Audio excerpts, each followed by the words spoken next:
And look, before we start this evening, a quick update regarding this show. Because you may remember that last year we did an episode on coal, in which we talked about this man, Bob Murray. Now, we said a lot of things about him, culminating in a 7-foot squirrel telling him to eat shit. And he sued us for defamation. It's true, that case has actually been going on ever since, but just this week, we learned that the judge has said he's going to dismiss it. Now, it's not final yet.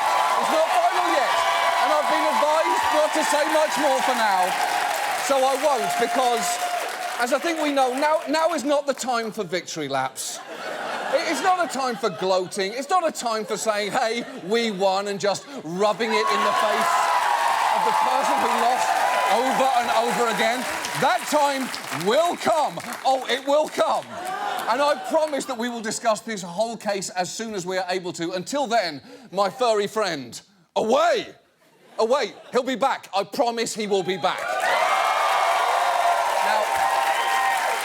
For now, tonight, let's move on to a quick recap of the week, which was dominated by the continuing debate over gun control in the wake of last week's school shooting. But don't worry, because the president has said that he is determined to stop this from ever happening again, and he even gave us a glimpse of his new plan. While President Trump says he's listening to new ideas about school safety, he emphasized arming teachers and other school personnel, an idea backed by the National Rifle Association. We need to let people know, you come into our schools, you're going to be dead, and it's going to be fast. OK, so first thing there, you're going to be dead and it's going to be fast is already the slogan for Carl's Jr., so you can't use that. But Trump's support for this clearly terrible idea seemed to develop over the week. He actually focus grouped it on Wednesday during a listening session featuring survivors of the shooting, a session, incidentally, for which his own notes included a reminder to say, I hear you, which is what you might write down if you were a robot pretending to be a person, pretending to be a robot, pretending to be a person. And not surprisingly, arming some teachers did not go down too well in that room. Watch what happened when he asked for a show of hands. Does anybody like that idea here? Does anybody like it? Right? Yes? For Meadow, your beautiful Meadow. We talked about that. And do people feel strongly against it? Anybody? Anybody? Strongly against it? All right, look, we can understand both sides. That is Donald Trump in a nutshell, proposing a terrible idea in a tone-deaf way, then refusing to acknowledge he just lost a popular vote.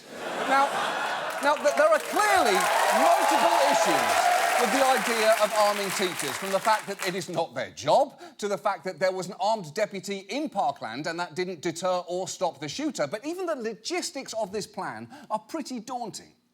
There are over 3 million public school teachers nationwide and 400,000 in private schools.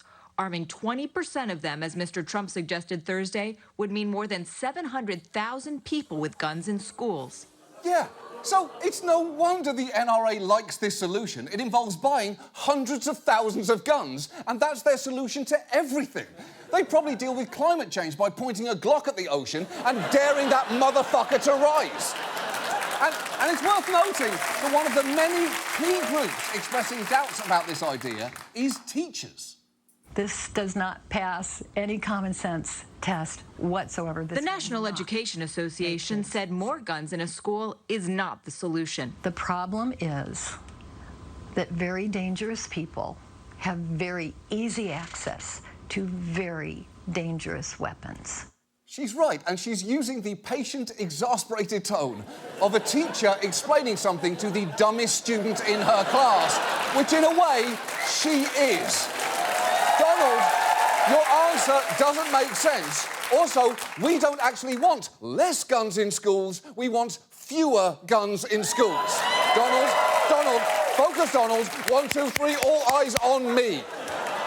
Look, for now, let's move on to India, an economic and cultural powerhouse, and the reason that your most annoying friend won't shut up about Bikram yoga. We get it, Paisley. You can fuck upside down now. Now, this week, India hosted a number of foreign dignitaries. First, there was Canadian Prime Minister Justin Trudeau, whose visit got off to a rocky start. Prime Minister Modi's glaring silence on the visit of Canadian Prime Minister Justin Trudeau to India hasn't gone unnoticed. No welcome tweet, no airport hug, and no joint visit to Gujarat. Is Canada's Prime Minister Justin Trudeau getting the Modi snub? Ouch. It seems like Modi's treating Trudeau like a guy who finishes third on The Bachelorette, which, let's face it, is actually what Justin Trudeau looks like. Oh, he'd get to hometowns, sure, but after Fantasy Suite, it's donezo. Now, that snub may have its roots in Trudeau's perceived soft approach to Sikh extremist groups in Canada, and he frankly didn't help the situation by going in heavy on the national dress pandering, with Indian outfit after Indian outfit that seemed a bit much. I mean, it's not like when Modi visits Ottawa, he turns up in full Canadian formal dress, by which I, of course, mean a gravy-stained Toronto Raptors jersey and Roots sweatpants. And look, it's not just me who found it over the top. Listen to this Indian fashion designer. Well, I just thought it is a little too Indian for Indians also. A little tacky when it came to his sartorial choices. I'm glad it's a Canadian design and it's definitely not an Indian designer who's just made this fashion blunder. He looked like a complete backup dancer for a cheap Bollywood movie. Oh! A cheap Bollywood movie. That is a solid zing from Indian Tim Gunn. Trudeau's visit turned out to be the most unwatchable white person's trip through India since the Darjeeling Limited. But Trudeau was actually lucky because his trip was overshadowed by a visit from Donald Trump Jr., named Man of the Year by Daddy Issues magazine 40 years running. So what brought America's greatest living Donald Trump to India?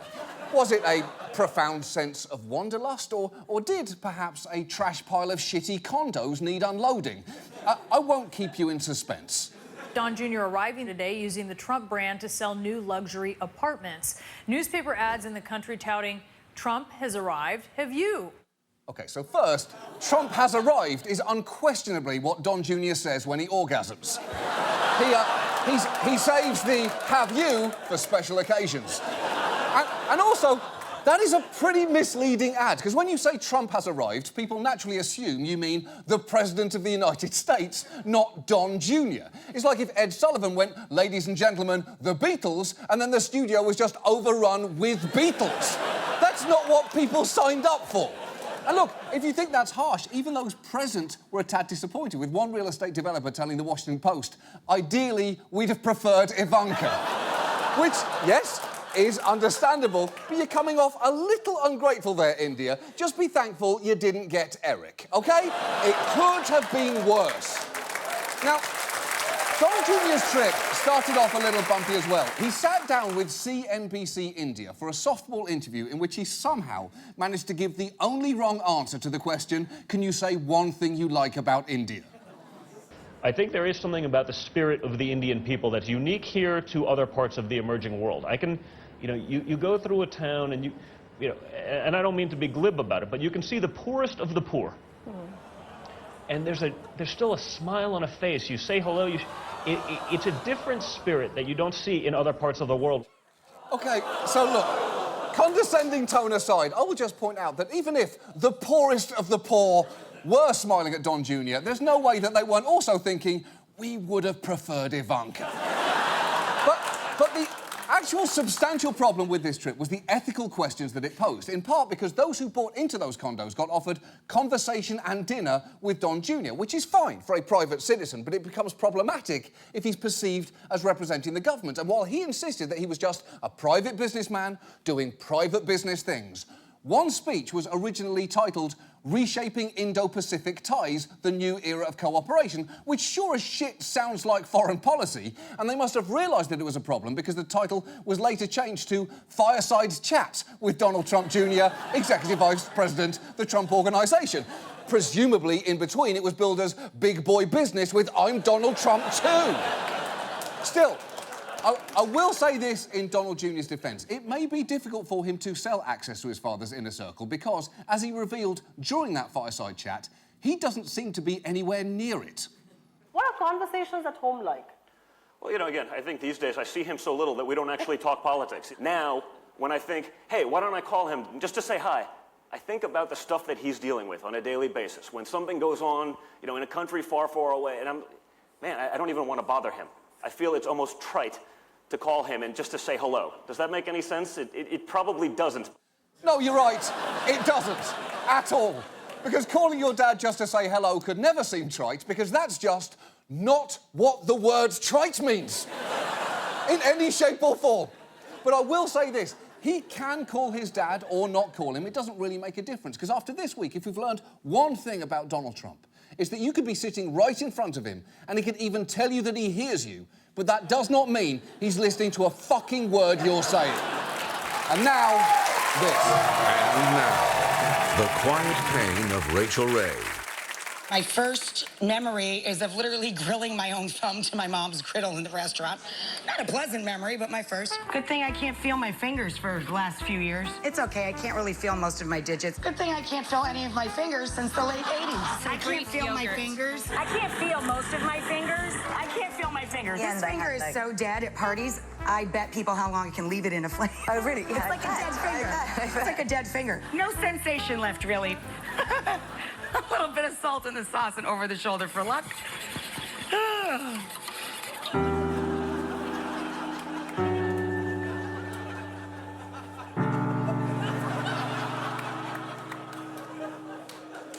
Moving on.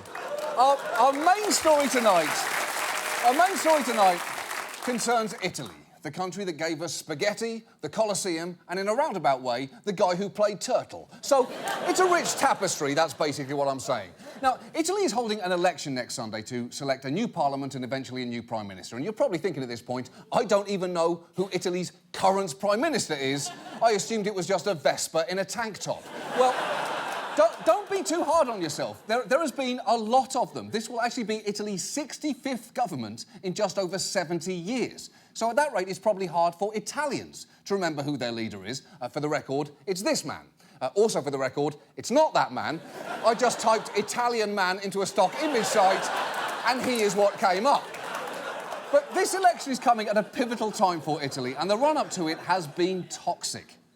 Italy is seeing a rise in political violence ahead of its national elections on March 4th. On Thursday, riot-equipped police fired water cannons and tear gas as they clashed with far-left protesters marching against a nearby neo-fascist rally.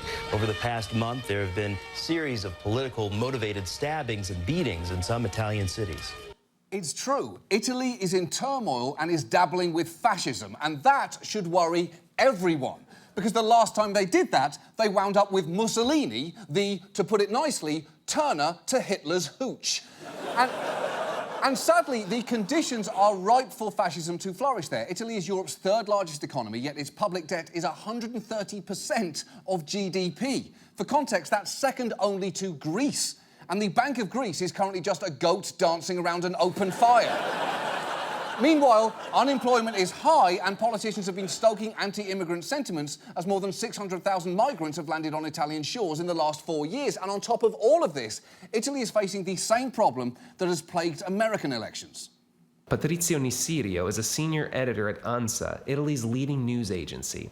He says fake news is exploding across Europe. It's such a danger that, figures like Pope Francis warned the press not to spread, what he actually made a very strong parallel between feces and this kind of news. That's true. The Pope reportedly said fake news is like getting sexually aroused by feces. It truly is a magical time to be alive. So it seems, yet again, a large European country is teetering on the edge of chaos. And because of that, it is worth looking at the Italian election because everything about it is fascinating. And let's begin with the key figures. First, former Prime Minister Matteo Renzi. He is a centrist and he had to resign dramatically after making a bold attempt to reform Italy's political system, a referendum that did not go well for him. E lo dico a voce alta.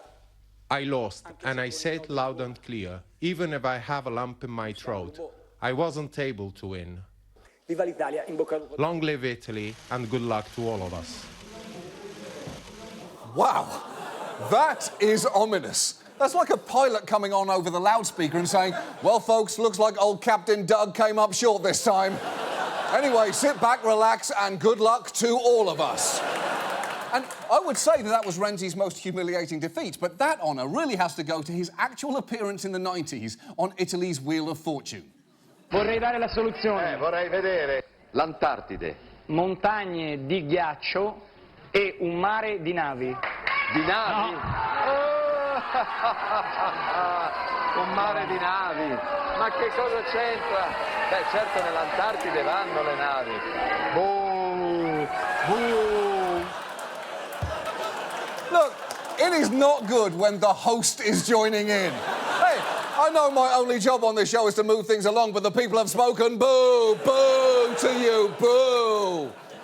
Renzi is attempting a comeback, but he's going to be facing an uphill battle as Italy is experiencing a wave of anti-establishment sentiment, and that is entirely understandable. The country has well-documented problems with corruption, and their government is famously gridlocked. And one of the most interesting parties attempting to harness this anger is called 5 Star. It started just 8 years ago in a very unusual way. He comes onto stage like a rock star. Beppe Grillo, comedian turned fire-breathing, curse-flinging critic of the status quo.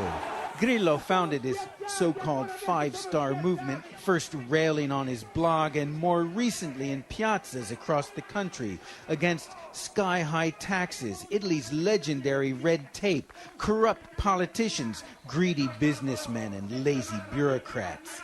That's right. 5 Star was started by a comedian who organised demonstrations called Vaffanculo Day, which translates to Fuck Off Day, which is actually a pretty great idea for a holiday. Hallmark should really take that concept and run with it, because I can think of a lot of people I would like to send a card to. Now, Grillo has since stepped away from the party, and 5 Star's candidate is 31-year-old Luigi Di Maio, and I would argue that 31 is a little young to be the leader of a major European nation. To give you some perspective on that, Di Maio is 1 year younger than Frankie Muniz. And I do not want him running Italy. I don't even want him running his own Twitter account, because 2 days ago he tweeted, "I have a toothache." Come on, Frankie, sell your brand. Do better, boy. The point is, when you see Di Maio in action, he lives up to your worst assumptions of what a 31-year-old candidate for Prime Minister could be. This country is weighed down. Parties are await with their conflicts of interest. We have to fly high, bring this country and make it fly high. And this is why today we will actually fly.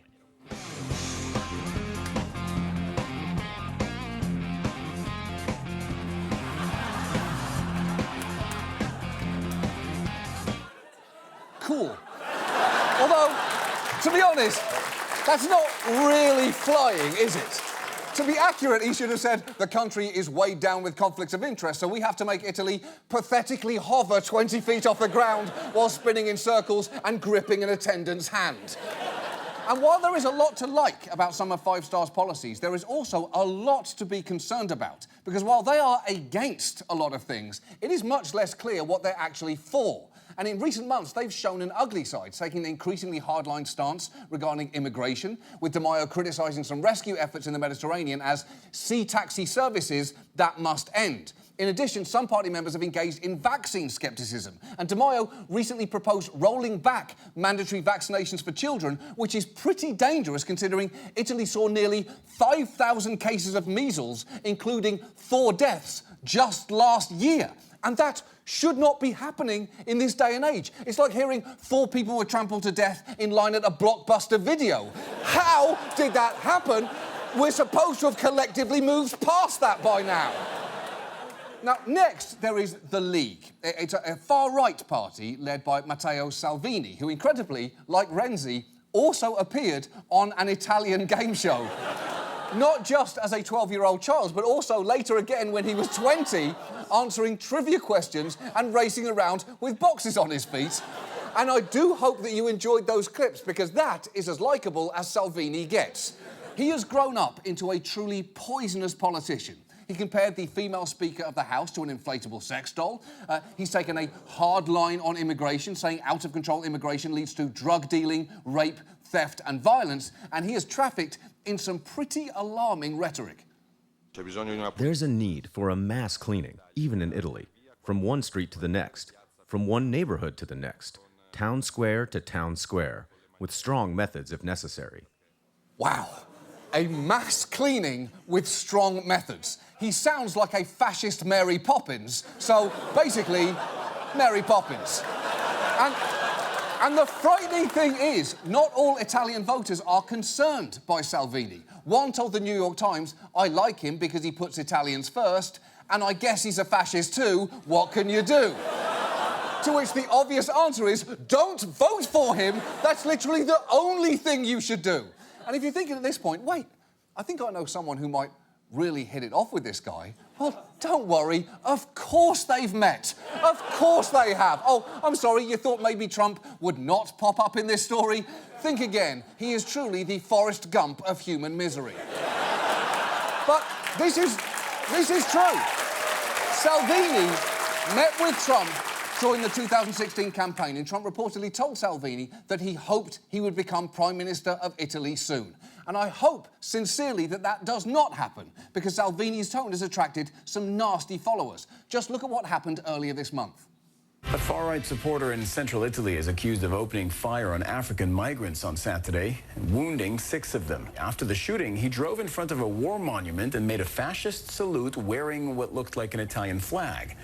Now, that man in question reportedly called Salvini his captain and was one of the League's candidates for a local election last year, which is awful. Although it should be noted that in that election, he received no votes. Which means not only did his family and friends not vote for him, he didn't even vote for himself. Even if you are a racist, murderous piece of shit, if you run for anything, you should at least get 1 vote, or you're just a fucking idiot.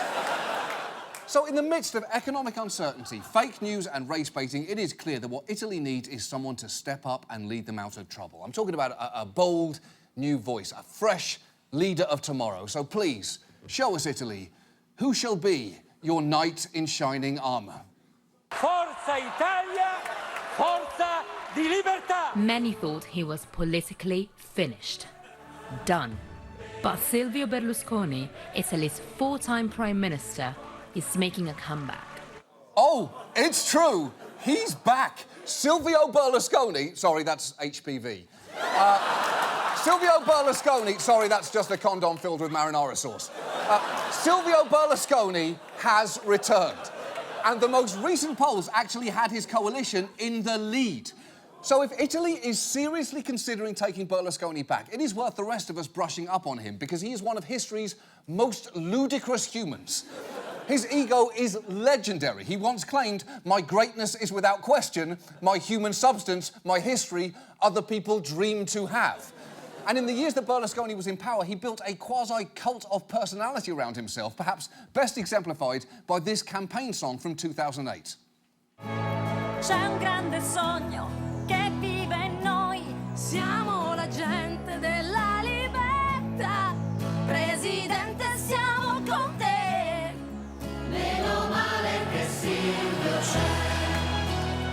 That has to literally be Silvio Berlusconi's fantasy. A world where he's apparently the only man left on Earth and every woman sings about him whilst fondling produce.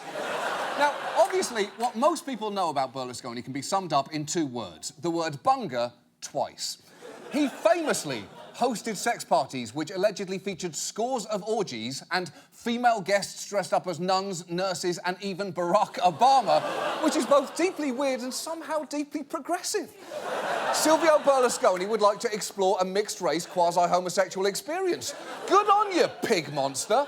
But that is just the beginning. He owns a stake in TV channels, some of which have broadcast shows that have been criticised for their coarse content, including literally treating women like pieces of meat. But that's not all. He also owned a football team called AC Milan, but couldn't even talk to their players without getting weird. When are you going to introduce me to your wife? Just to see her. I'm old. I can't do it anymore. But because everyone says she is the prettiest one. Oh, what a terrific boss! Hello there, employee. Where's your spouse I'd like to fuck? Don't worry, I'm too old to fuck her now. Otherwise I would, though. We're having fun, aren't we, paid subordinates? We do have fun. And, look, the fact that Berlusconi is an irrepressible horn dog is funny, but it's worth remembering those bunga bunga parties allegedly featured a 17-year-old girl who Berlusconi paid for sex, and when the whole scandal broke, his response was less than charming. Da sempre io conduco una attività ininterrotta di lavoro. I have always worked with no interruption. And if it sometimes happens to me to see the face of a beautiful girl, I say better to like girls than to be gay. That's a terrible thing to say, and it's not even connected to the terrible thing you're being accused of. He's basically Bernie Madoff saying, hey, better to be a complete crook than to be Puerto Rican. Fuck you, Bernie! How did you just make this worse? And on the world stage, Berlusconi's diplomacy left a lot to be desired. He joked more than once that President Obama was tanned and allegedly made a comment about Angela Merkel that was so controversial he was confronted about it in an interview that was spectacularly awkward. Do you have a particular problem with Angela Merkel? Is it true you called her an unfuckable lard ass?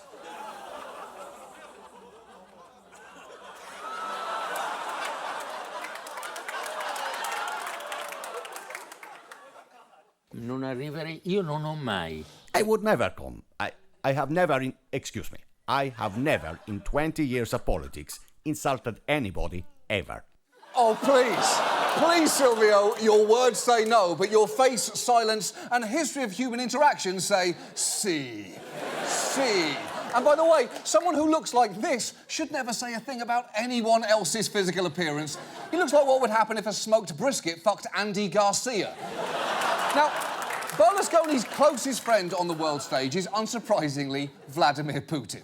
They are so close that Berlusconi once gave Putin this actual bedspread with a picture of them on it, which isn't just creepy, it's pointless. We all know that Putin doesn't sleep in a bed at night. He just sits in a chair and stares at a potato until it bakes.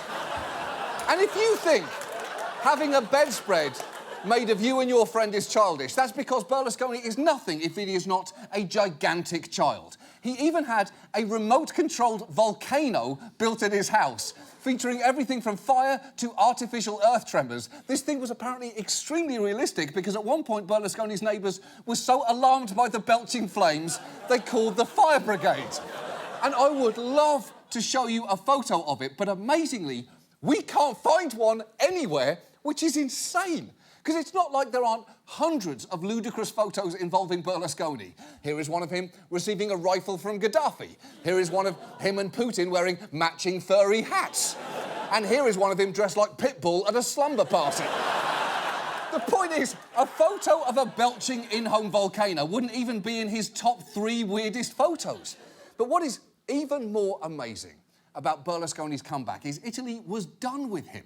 He left office after he was finally convicted of tax fraud, and his conviction in 2013 included banning him from serving in public office for 6 years. And I know what you may be thinking now. 2013 plus 6 is 2019.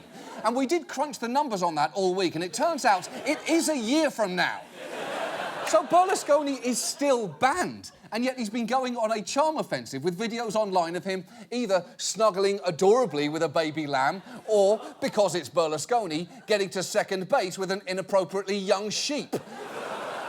And he's positioning himself as a kingmaker in this election and may well end up having a key role in picking the next leader, and that is not good, because his alliance includes Matteo Salvini, the game show fascist from earlier, who could well get a high-powered position in the new administration. So, really, what I'm saying is, you have to feel for Italy here, because the outcomes do not look good. There are a lot of bad options, ranging from an awful prime minister to no outright winner, plunging Italy into political limbo. But wait, because there's actually one more wild card here. Under Italian law, the governing coalition, whoever that is, could still pick a non-politician who's had nothing to do with this campaign so far. So it could be some random jackass that Italy has never heard of. And if you don't see where I'm going with this, you've clearly never seen this fucking show before. Because we asked half a dozen Italian legal experts, and while they told me that I couldn't run for Prime Minister of Italy, they also admitted there is no explicit provision in the Italian constitution that says non-citizens can't run for Prime Minister. So as far as I'm concerned, we have ourselves an Air Bud scenario. Remember, the rules of basketball did not explicitly state that he couldn't play.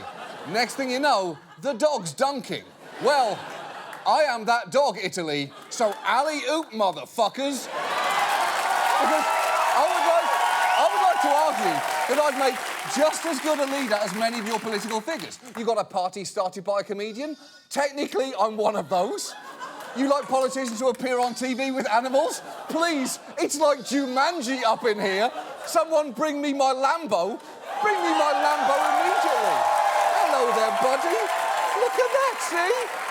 You adorable little creature. Do you like this, Italy? Of course you do. Yes, exactly. There's plenty more where this came from. I've got 40 lambs backstage. Thank you so much. Thank you. Arrivederci. Oh, Italy. You seem to like candidates who've appeared as contestants on Italian game shows. Well, sadly, I have not actually done that. However, since you are swimming in fake news over there, I see absolutely no reason not to lie and tell you that I have. Here is me on an old Italian game show.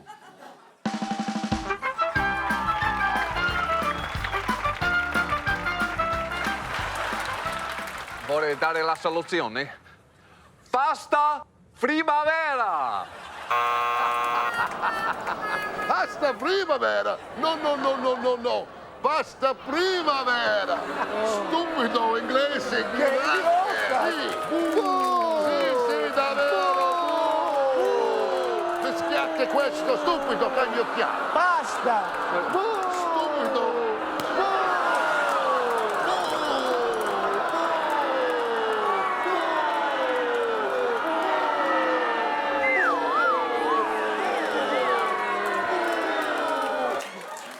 Why did I go to the trouble of faking a game show in which I lost? I think deep down it's just who I am. Oh, and one final thing, Italy. I know that Berlusconi has a remote control volcano that he won't let you see. Well, Italia, I'll let you see mine. Yes! Oh, yes! Oh, yes, Italy! Tremble before the awesome power of Mount Olivo. And yes, Italy, my candidacy for Prime Minister may be a complete and total farce, but be honest, incredibly, I am far from your worst option. That's our show. See you next week. Good night.